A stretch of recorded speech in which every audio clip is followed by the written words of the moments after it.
So back in chapter 5, we looked at how to factor quadratics. And we talked about the hand. And now that we've kind of talked about that, we're going to extend it to all polynomials, which means cubic, quartic, quintic, and any other type of polynomial that you can think of. Okay, so we're talking about how to factor different polynomials. And we're going to use that hand concept again to kind of drive our way of figuring out what we're talking about. So let's take another look at exactly how that hand works and what information it holds for us.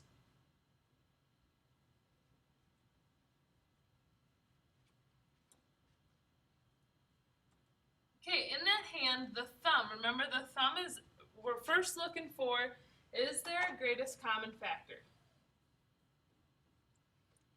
Is there a greatest common factor that we can factor out of every term in our polynomial? So the thumb represents our GCF. Then, two fingers, a thumb and your pointer finger, that second finger. We're looking at two terms. And we want to know, is it a sum or difference of cubes or squares? Sum or difference of cubes or squares. Okay? Three terms. Three fingers, middle finger, let's talk about three terms. And in that case, we're talking about our FOIL factor. And we'll talk about how that extends to other types today. Okay? Four terms. For four terms, we factor by grouping.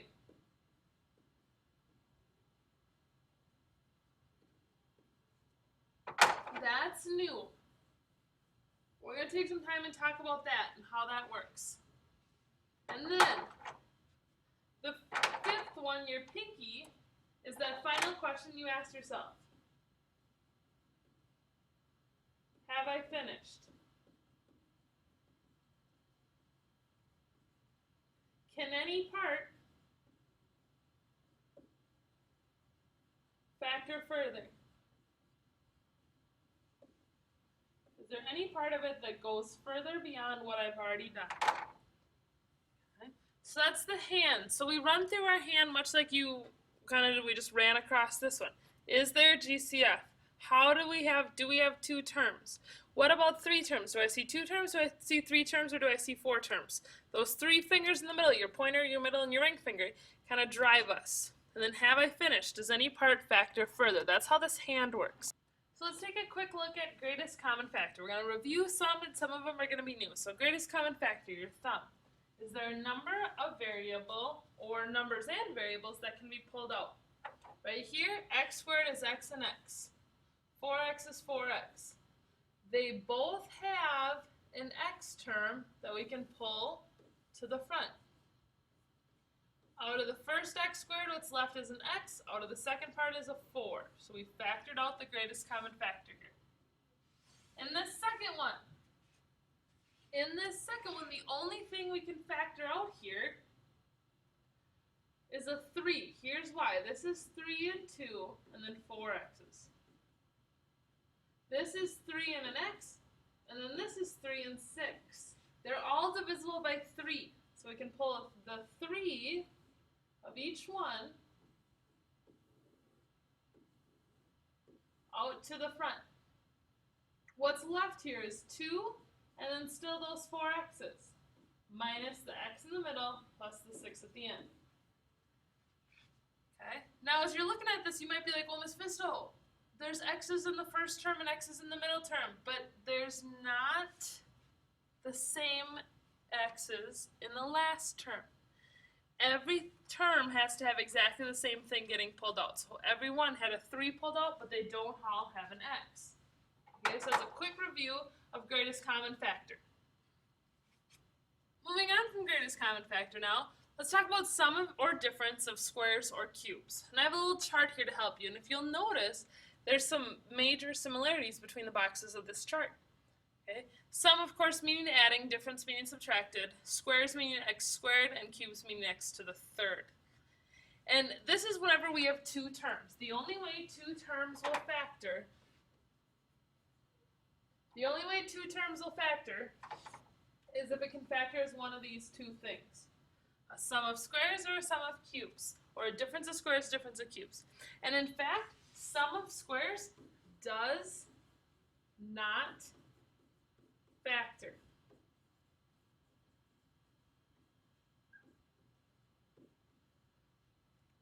The sum of squares does not factor. There's nothing good we can do with that. But, right here, this does factor. X squared is x and x. 64 is 8 and 8. So it's x plus 8, x minus 8.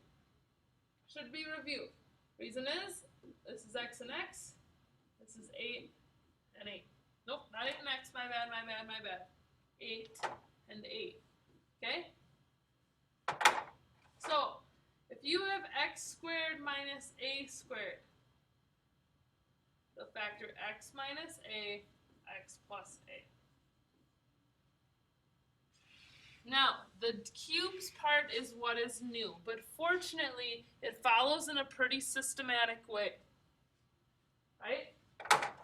This is x times x times x. Now, some of you maybe recognize that 64 is 4 times 4 times 4. If not, that's okay. Totally okay if you didn't recognize that. I know we don't talk a lot about cubes. You'll start to pick up on it more and more. You'll start to see like, hey, 3 cubed is 27. Or 5 cubed is 125. So for cubes, you'll start to... Now, with those sum and difference of cubes, it follows a nice pattern, like I said. Okay? The pattern that it follows uses those x's and those 4's and then some pluses and minuses. Okay? This will factor. The first part will be an x plus 4. That first part there is an x plus 4. I'm just going to kind of rewrite it, but without the cubed. Then the second part is x squared minus 4x, or x4. I'm going to write x4, even though that's not normally how we write it. Plus 4 squared. If we want to clean that up, we'd probably go like that. Here's how this works.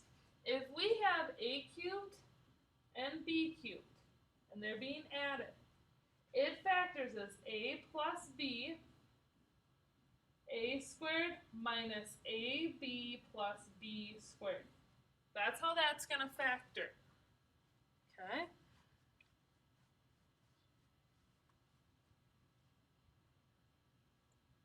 Just plug those numbers in. This last one is still xxx and still 4, 4, 4. So a is still x and b is 4.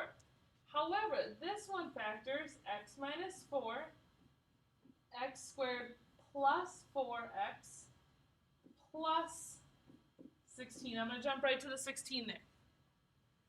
Notice, this sign here is different from this sign here. And this sign here is different from this sign there. The signs are different. All the numbers are the same, but the signs are different. Okay? Go back. What the heck? What the heck? Go away. Okay, I hope this makes it go away. Okay. That means that whenever we have a to the third minus b to the third, a difference of cubes, it'll be a minus b times a squared plus ab plus b squared. This sign and this sign are different. This sign and this sign are different. If I were you, that would go in my notes, that would go in my notes, that would go in my notes, complete with equal sign. And then I'd probably write this down too. A sum of squares does not factor. Smiley face probably would not have to go in your notes. Okay? So, sum or difference of squares or cubes, 2 terms, that's how we're going to handle it. We'll take a closer look at that as well in class, because I know there's a lot there. But I would for sure write down those formulas, for sure. Okay, FOIL factoring, just really quick, a quick review here. Remember, we're multiplying to make this last term. And then whatever this sign does tells us how to make the middle. So here we're adding to make a 13. So this one's going to factor x plus 9, x plus 4, which is fantastic because 9x and 4x from the OI part of FOIL, outside and inside, that equals that 13 that we wanted. So x plus 9, x plus 4. Over here, we are trying to multiply to make 24.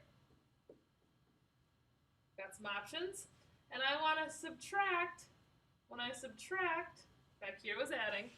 But over here, when I subtract, I want to make 5. Actually, I want to make negative 5. Well, 8 minus 3 here is that 5, right? 6 minus 4 is only 2. Because I know I'm subtracting, I can rule this one out right away. I can rule that one out. So I know, as I go through this one, that I'm for sure going to use 8 and 3. I need to make a negative 5, so I'm going to make this a negative 8, because that's going to take me to the negative. Negative 8x. 3x. Darn right it works. FOIL factoring. Quick, simple, quick and dirty review. Because the last one's still a little bit new. 4 terms. We got to take a second and talk about 4 terms. So for 4 terms, we're factoring by grouping. This one's a little bit different. When we factor by grouping, we turn our 4-term polynomial into 2 groups. I make a group out of the first 2 terms, and I make a group out of the second 2 terms. And then out of those groups, I look for a GCF. So I make groups, and then I look for what my greatest common factor is. Right here, x to the 3rd and 3x squared. Well, this is xxx. This is 3xx. I can take an x squared out of both, and I'm left with x plus 3. In the second group, this is minus 4x. This is minus 4 and 3. I can take a minus 4 out of both of those, and I'm left with x plus 3. If you use grouping correctly, your groups should finish with something that's the same. Your group should finish with something that's the same. This x plus 3 is the same, and so we pull it to the front, x plus 3.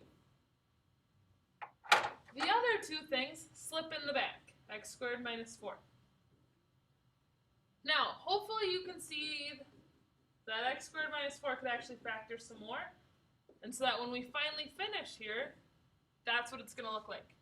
But if all you can see for right now is just to here, that's fine too. We'll talk about how to finish it in class.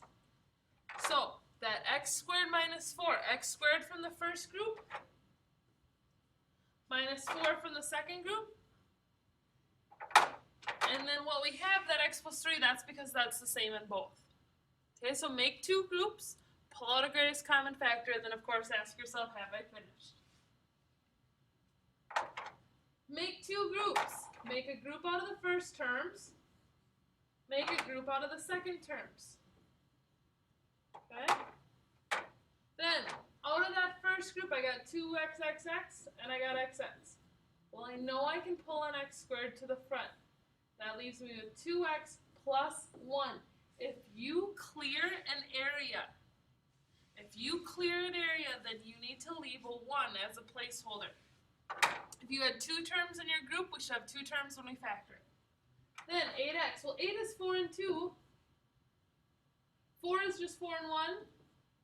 I'm going to leave that as an x there so I can see that, yep, I'm going to have an x as well. So I'm going to take a 4 to the front. That leaves me with 2x plus 1. I know I did it right because I have a 2x plus 1 that matches. That gets pulled to the front. And what's left? What's left out of the first group? What's left out of the second group? First group. Second group. There's my answer. There's my answer. Now you should see yes factors further, no does not factor further, right? Sum of squares, difference of squares. But that's factoring by grouping with 4 terms. That's what's a little bit new. So take a good long look at those examples. Pause me if you have to. And make sure you've got this. Here we go.